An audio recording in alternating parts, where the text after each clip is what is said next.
আজ বানাবো মেটে আর স্টমাক দিয়ে দুর্দান্ত একটা রেসিপি। তাই প্রথমেই ওভেনে কড়াই চাপিয়ে তার মধ্যে তেল দিয়ে গোটা জিরে তেজপাতা ফোড়ন দিয়ে 4 পিস আলু ছেড়ে লাল লাল করে ভেজে নিয়েছি।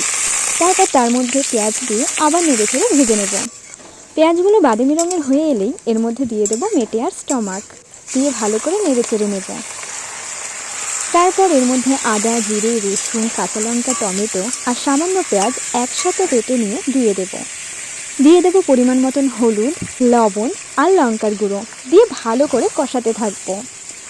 একটা কথা এখানে বলে দিই, আপনারা কিন্তু এটা আলু ছাড়াই রান্না করতে পারেন। আমি নিজেও আলু ছাড়াই রান্না করবো ভেবেছিলাম, কিন্তু ওই যে বাড়িতে আবার একজন আলু প্রেমিক আছে, তাই আলুগুলো দেওয়া আর কি। কষাতে কষাতেই তো আমার জিভে জল চলে এলো। কি আপনারও কি তাই? তাহলে আপনিও এই রেসিপিটা একদিন বাড়িতে বানিয়েই ফেলুন। কি দুর্দান্ত গন্ধ! যাই হোক, আমার কষানো প্রায় হয়েই এসেছে। এবার আমি এর মধ্যে দিয়ে দেবো পরিমাণ মতন জল।